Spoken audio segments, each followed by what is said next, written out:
जीवन और समय मनिषर सर्वश्रेष्ठ गुरु।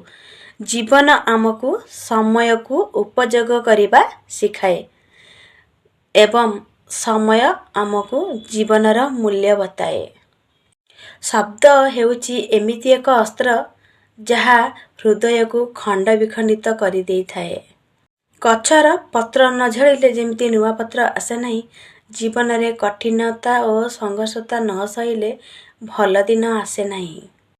जेउ व्यक्ति सच्चा मन रे ईश्वर को प्रार्थना करि थाए, से जेउ भाषा रे हेउना काहेकि ईश्वर निश्चय प्रार्थना ग्रहण करि थांती।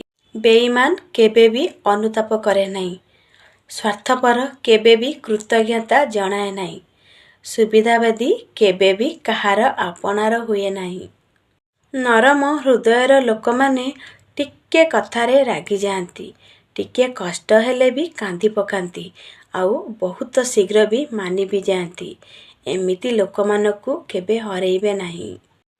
कलरा पाटी को पिता लगी थाए, किंतु आम शरीर पई हितकर अटे। गुरुजन मानकर गाली गुलज कान को खराब लगी थाए, किंतु आम उत्तम जीवन पई हितकर अटे।